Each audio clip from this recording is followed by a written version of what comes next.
Welcome, grade 11. We will start on trigonometry, and I want us to start with trigonometric functions. We'll start slowly, so let us go back to grade 10 and just revise some of those basic properties of the graph of sine x, cosine x, and tan x. You will remember the shape. You can use your calculator to draw the shapes of these graphs. The graph of sine x will look like this. I'm just interested in drawing it mainly from 0 up to 360, and I've decided here to use steps of 45 degrees. So after 45 there is 90, then 135. I keep on adding 45. Right, now after drawing this graph, remember this is the parent graph or the mother graph of all the sine graphs. You need to take note of the domain. The domain will be all the values of x, which are real numbers. If we extend this to negative infinity and extend it to positive infinity, all x values will have a corresponding value of y. Then if you look at the range, remember range is the y values. And in this case, the lowest value of y is at the turning point, and that is at -1. And the turning point, the highest value at that other turning point is equal to 1. So the range for sine will be any value of y from -1 up to 1. Then a quick reminder about the amplitude. The amplitude is the distance between the axis of symmetry of the graph and the turning point. Amplitude is always positive, and so in this particular case the amplitude will be 1. There is a formula that you can use. All you need to do is to take the highest point or the maximum point, which is 1, and subtract the minimum point, which is -1. So 1 subtract -1, and then you divide the answer by 2. That will give you the amplitude. Then the period. Period means how many degrees, or after how many degrees does the cycle of the graph repeat. A complete cycle for this graph could start from 0 here, go all the way, and then come down here and end there at 360. So that is the basic shape for a complete cycle of the graph of sine x from 0 up to 360. That pattern will keep on repeating after every 360 degrees. And so the period of sine x is equal to 360 degrees. If you understand sine, then it will be easy to understand cosine. This is the graph of y equals cosine of x.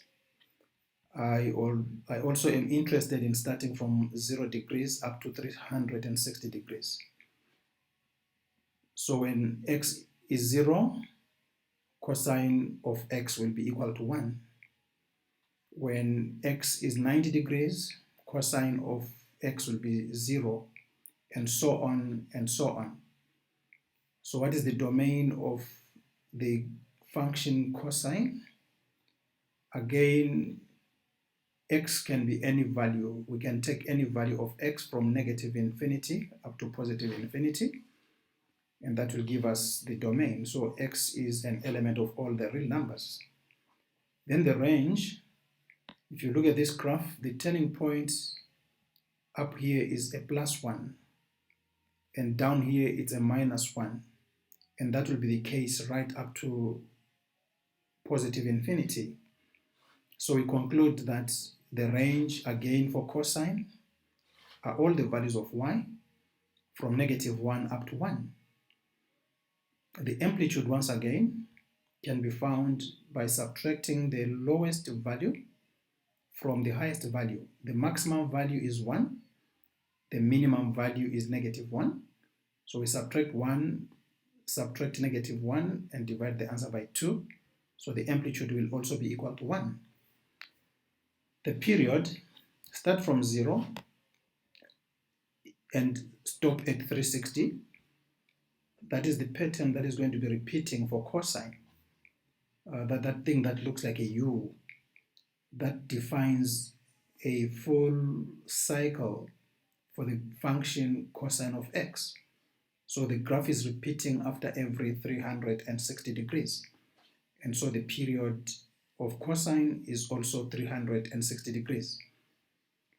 What about tangent? Tangent will look like that. Those dotted lines are where the graph of tangent of x does not exist. If you put x equal to 90 degrees, you get an error in your calculator. And that means 90 degrees is an asymptote. X is equal to 90 degrees is an asymptote. Then we keep on jumping in steps of 180. So from 90 degrees, if you add 180, you go to 270. There will be another asymptote there. From 270, if you add another 180, you'll go to 450. That is another asymptote. You can do the same to the left. Therefore, the domain cannot be all the values of x that are real, but it is the values of x that are real and are not equal to 90 degrees plus k 180 degrees, where k is an integer. We will explain the meaning of k, but the thing is, after 90 degrees, you can add as many 180s as you can. And so k should be equal to 1 or 2 or 3 or 4. That just talks about the number of 180s that you are adding there. And then the range for tan will be all values of y. Because if you take one of these branches, this will go up forever to plus infinity, and it will go down forever to negative infinity. So it's all the real values of y. Tangent has no amplitude. Amplitude only comes in waves, like sine and cosine. The period that answers the question, after how many degrees does the graph repeat itself? So this thing will repeat after every 180 degrees. So the period of tangent of x is equal to 180 degrees.